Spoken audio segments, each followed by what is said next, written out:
Hello everyone, आज हम सीखेंगे कक्षा 10वीं गणित अध्याय 3 की प्रश्नावली 3.1। इसमें प्रश्न क्रमांक 2 और 3 जो है उसमें हमें निम्न प्रकार की संख्याएं या शर्तें देखने को मिलेगी।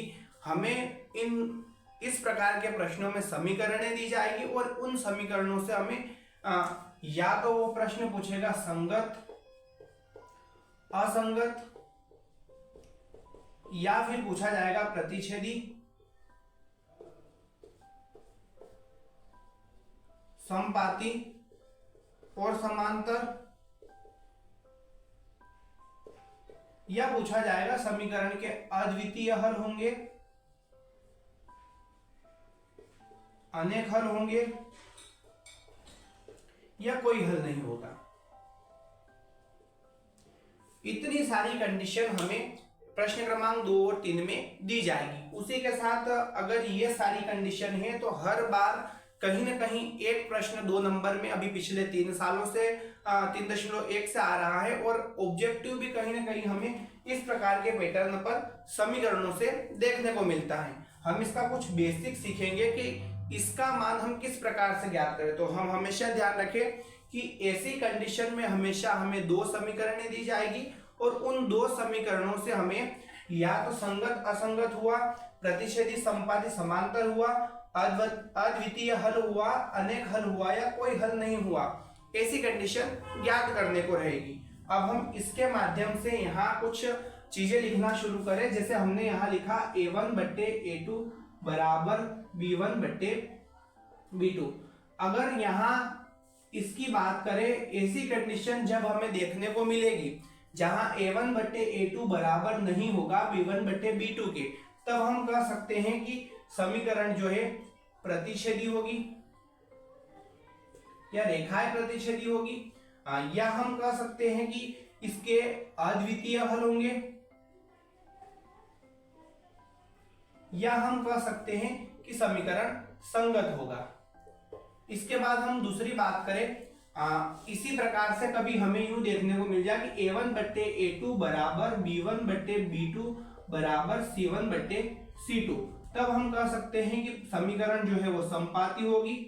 या दूसरी बात करें हम तो यूं कह सकते हैं कि इस समीकरण के अनेक हल होंगे, या फिर हम कह सकते हैं कि समीकरण संगत होगा। इसी प्रकार से अगर हमें कंडीशन ऐसी देखने को मिले कि जहां a1 बट्टे a2 बराबर b1 बट्टे b2 तो हो पर c1 बट्टे c2 के बराबर नहीं हो, तो हम कह सकते हैं कि समीकरण जो है वो समांतर होगी। और उसके बाद इसके हम यूं कह दें कि कोई हल नहीं होगा, या हम कह सकते हैं कि समीकरण जो है वो असंगत होगा। इस प्रकार से इस चार्ट के माध्यम से हमें ऑब्जेक्टिव को भी कंप्लीट करना है और इसी चार्ट के माध्यम से हमें 2 नंबर का एक प्रश्न कंप्लीट करना है।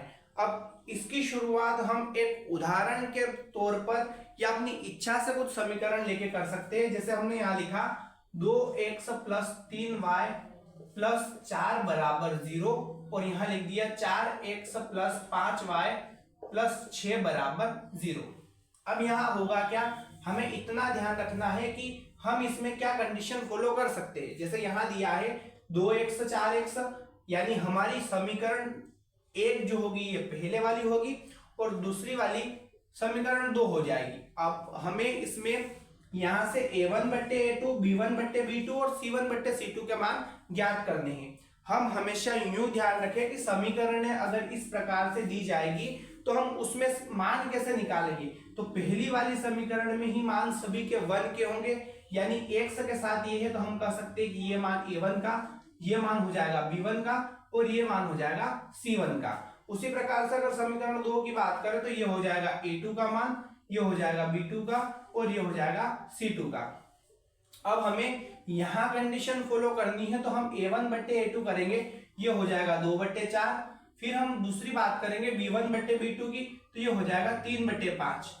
हम जब इनकी तुलना इस प्रकार से करेंगे, यहाँ a1 बट्टे a2 के अगर बराबर b1 बट्टे b2 नहीं होगा तो हम इसे आगे नहीं बढ़ा सकते, यानी हम इसको यहीं खत्म कर देंगे। ये हो जाएगा 2 एकम 2, 2 दूनी 4, यानी 1 बट्टे 2 बराबर नहीं है 3 बट्टे 5। ये कंडीशन हम इस प्रकार से इस प्रतिच्छेदी अद्वितीय हल और संगत के लिए लागू कर सकते हैं। इसी प्रकार से अगर हम इसकी बात करें तो अगर हम यहाँ संख्या चेंज कर लेते हैं तो ये हो जाएगा, यहाँ हमने 6 ले लिया,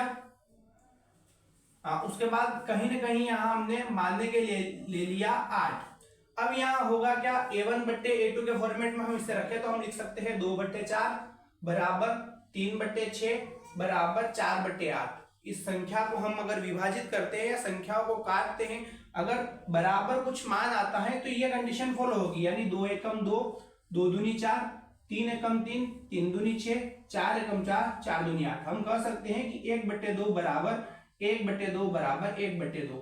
यहाँ मान परिवर्तित भी हो सकते हैं। अगर इस प्रकार की कंडीशन हमें मिलती है कि जहाँ a1/a2 बराबर है b1/b2 के तथा b1/b2 बराबर है c1/c2 के, तो हम कह सकते हैं कि समीकरण संपाती हो सकती है, समीकरण के अनेक हल हो सकते हैं या समीकरण संगत हो सकती है।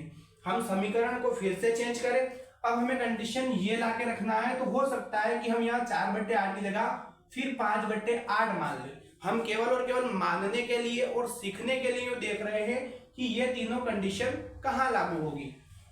इसकी बात करें, हमने यहाँ लिख दिया 8, हमें इसमें मान रखना है तो 2/4 के बराबर हमने रखा है 3/6 और फिर रख दिया हमने 5/8। देखो 2 एकम 2 हो जाएगा, 2 दूनी 4, 3 एकम 3, 3 दूनी 6, यानी 1/2 बराबर 1/2 तो हो रहा है, पर 5/8 किसी संख्या से विभाजित नहीं हो रहा है, यानी हम कह सकते हैं कि बराबर नहीं है 5/8। ये तीनों कंडीशन हमने यहाँ इस समीकरण की संख्याओं को चेंज कर सीखी है।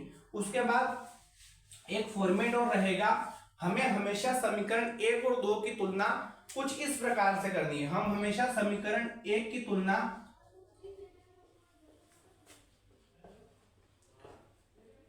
a1x plus b1y plus c1 बराबर 0 से करेंगे।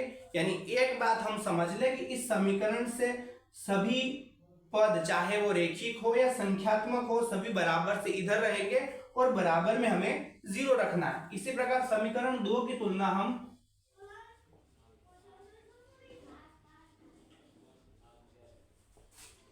a2x plus b2y plus c2 बराबर 0 से करेंगे। इतनी सारी कंडीशन हम संगत, असंगत, प्रतिच्छेदी, संपाती, समांतर या अद्वितीय हल, अनेक हल और कोई हल नहीं के लिए देखेंगे। चलिए करते हैं शुरुआत प्रश्न क्रमांक 3 की। प्रश्न क्रमांक 3 हमें दिया है कि अनुपात a1/a2, b1/b2 और c1/c2 की तुलना कर याद कीजिए कि निम्न रेखिक समीकरण युग्म संगत है या असंगत। प्रश्न क्रमांक 3 हमें दिया है, समीकरण हमें दी हुई है, इनसे हमें यहाँ न्यू चेक करना है कि समीकरण संगत होगी या असंगत। शुरुआती कंडीशन हमारी हर प्रश्न में यही रहेगी कि हम पहले इन दोनों समीकरण को व्यवस्थित रूप से लिख लें। यानी हम अगर इनकी तुलना a1x plus b1y plus c1 बराबर 0 से करेंगे तो हमें इनके बराबर में 0 रखना है। जब भी कभी हमें ऐसी कंडीशन दी जाए कि संगत असंगत हुआ, प्रतिच्छेदी संपाती समांतर हुआ, अद्वितीय अनेक या कोई हल नहीं हुआ, कंडीशन हमेशा ऐसी रहेगी कि सभी के बराबर में 0 रखेंगे। यानी इसको हम पुनः व्यवस्थित कर लेंगे, यानी ये हो जाएगा 3x प्लस 2y प्लस से इधर बराबर का 5 है, उधर ले जाएंगे माइनस का हो जाएगा, यानी -5 बराबर 0। इसको हमने ले लिया समीकरण 1 और यहाँ इसे हम फिर से स्थापित करें तो पुनः स्थापित करने पर ऐसा हमने यहाँ लिख दिया।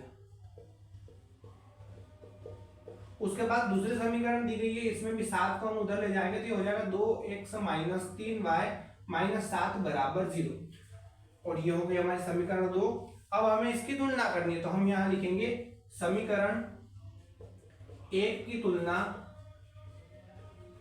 a1x plus b1y plus c1 बराबर 0 से तथा समीकरण 2 की तुलना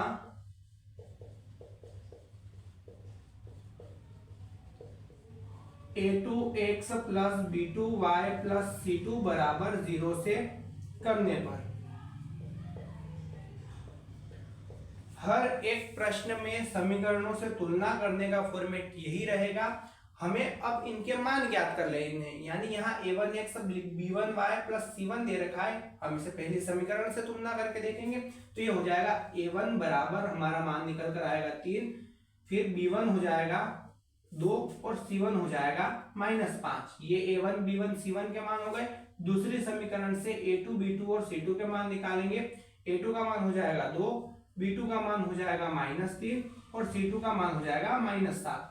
अब जो मान निकल कर आए उन्हें हम बट्टे में व्यक्त कर देते हैं, यानी ये हो जाएगा a1 बट्टे a2 बराबर 3/2, b1 बट्टे b2 बराबर 2 बट्टे -3 और c1 बट्टे c2 बराबर -5 बट्टे -7। माइनस से माइनस को हमने काट दिया।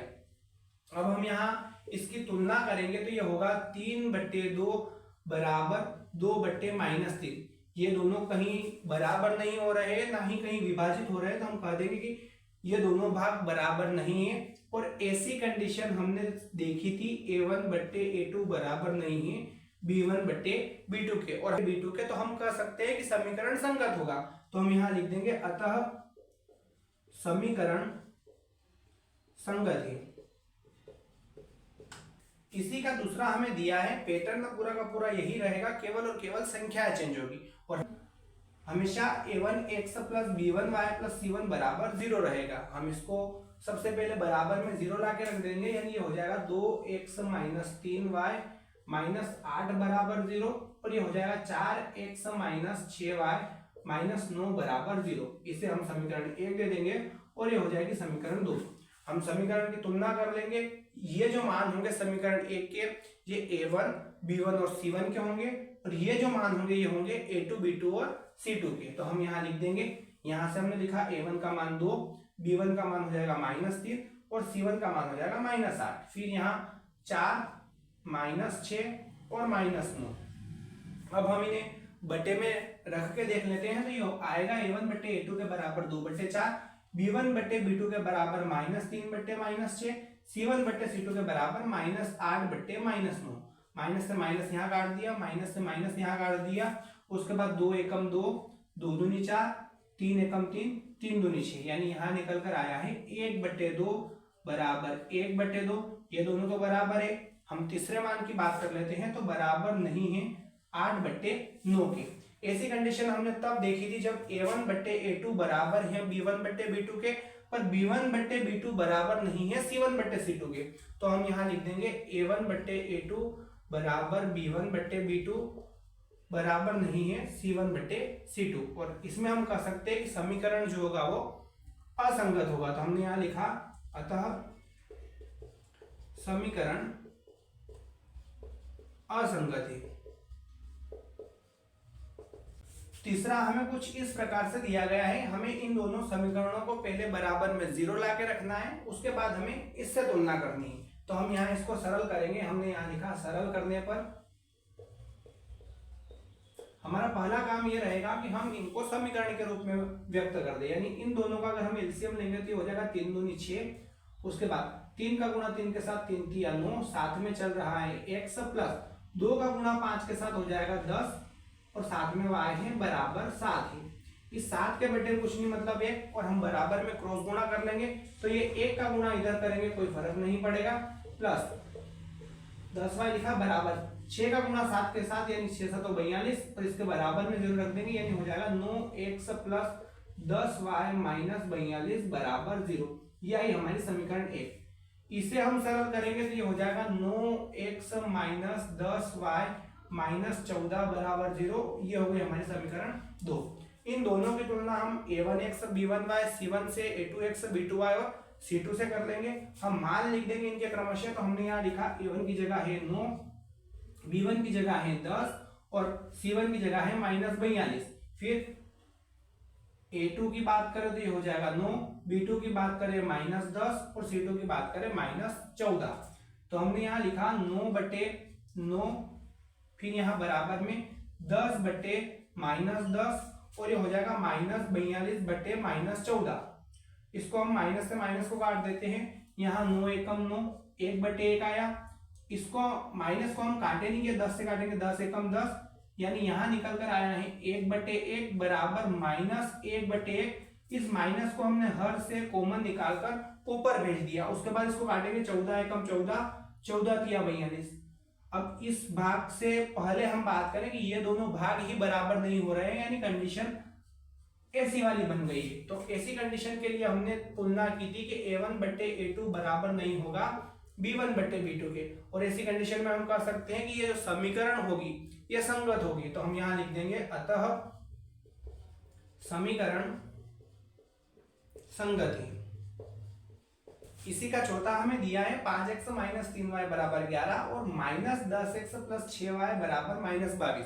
पैटर्न यही फॉलो होगा, हमें बराबर में 0 रखना है और सबसे पहले सर्व समीकरण या समीकरण को बनाना है। तो हम यहां लिख देंगे सरल करने पर इसे हम लिखेंगे तो 5x माइनस 3y माइनस 11 बराबर 0, क्योंकि प्लस का 11 बराबर से इधर आके माइनस का हो गया। फिर इसको सरल करेंगे, इसे समीकरण 1 दे देते हैं, इसको सरल करेंगे तो हो जाएगा 10x प्लस 6y प्लस 22 बराबर 0। ऐसा क्यों? क्योंकि माइनस का 22 बराबर से उधर जाके प्लस का हो गया। इसको समीकरण 2 दे दिया हमने। अब हम इसकी तुलना इस रूप में करेंगे a1x b1y c1 और a2x b2y और c2 से। पहली समीकरण से a1 b1 और c1 के मान हम लिख लेंगे, तो यहाँ हो जाएगा a1 बराबर 5, b1 बराबर -3 और c1 बराबर -11। फिर यहाँ a2 बराबर -10, b2 बराबर 6 और c2 बराबर हो जाएगा 22। अब हम इसको बट्टे में लिखकर व्यक्त कर देंगे, यानी हो जाएगा 5 बट्टे -10 -3 बट्टे 6 और -11 बट्टे 22। अगर संख्या कटने जैसी होगी तो हम इनको काट लेंगे। ये हो जाएगा 5 एकम 5, 5 दूनी 10, यानी पहला निकल कर आया है -1/2। इस माइनस को हमने आगे भेज दिया। फिर बराबर की बात करें 3 एकम 3, 3 दूनी 6, इसमें भी हम -1/2 कर सकते हैं, यानी ये दोनों तो बराबर हो गए। इसकी बात करें 11 एकम 11, 11 दूनी 22, यानी -1/2। ये कंडीशन इस प्रकार से बनेगी कि a1 बट्टे a2 बराबर है b1 बट्टे b2 के और b1 बट्टे b2 बराबर है c1 बट्टे c2 के, यानी समीकरण जो होगी वो संगत होगी। तो हम लिख देंगे समीकरण संगत है। इसी प्रकार से हमें इस पांचवे को सरल करना है, तो हम सबसे पहले इस भिन्नात्मक संख्या को साधारण रूप में व्यक्त कर दें। हम इसको सरल रूप में व्यक्त करेंगे तो हम पहले यहाँ लिखेंगे सरल करने पर, उसके बाद यहाँ दे रखा है 4/3 x प्लस 2y, इसके बटे कुछ नहीं मतलब 1 बराबर 8। हम इन दोनों का एलसीएम लेंगे, ये हो जाएगा 3 एकम 3, 1 का गुणा 4 के साथ यानी 4 और साथ में चल रहा है x प्लस 3 का गुणा 2 के साथ ये हो जाएगा 3 दूनी 6y बराबर 8, इसके बटे में कुछ नहीं मतलब 1। हम यहाँ इन दोनों का क्रॉस गुणा कर लेंगे तो ये हो जाएगा 4x प्लस 6y बराबर 3 का 8 के साथ गुणा 8 × 24, और इसको सरल रूप में हम लिखेंगे तो ये हो जाएगा 4x प्लस 6y माइनस 24 बराबर 0। इसी प्रकार से इस दूसरी समीकरण को हम लिखेंगे तो ये हो जाएगा 2x प्लस 3y माइनस 12 बराबर 0। हम इसे समीकरण 1 दे देंगे और इसे समीकरण 2 देंगे। इन दोनों समीकरणों की तुलना हमें a1x plus b1y plus c1 बराबर 0 और a2x plus b2y plus c2 बराबर 0 से करनी। यानी पहले वाले के लिए हम मान लिखना यहाँ से शुरू करेंगे तो ये 4 हो जाएगा a1 का मान, 6 हो जाएगा b1 का मान और -24 हो जाएगा c1 का मान। फिर यहाँ a2 का हो जाएगा 2, b2 का हो जाएगा 3 और c2 हो जाएगा -12। हम इसे भिन्नात्मक रूप में व्यक्त कर देंगे तो हो जाएगा 4/2, इधर हो जाएगा 6/3 और यहाँ -24 बट्टे -12। माइनस से माइनस को काट दिया, 12 एकम 12, 12 दूनी 24, 3 दूनी 6, 3 एकम 3, 2 एकम 2, 2 दूनी 4, यानी 2/1 बराबर 2/1 बराबर 2/1। और इसे हम a1 बट्टे a2 बराबर b1 बट्टे b2 बराबर c1 बट्टे c2 के रूप में व्यक्त कर सकते हैं। और ऐसी कंडीशन के लिए हमने चार्ट में चर्चा की थी कि यह समीकरण जो है संगत है।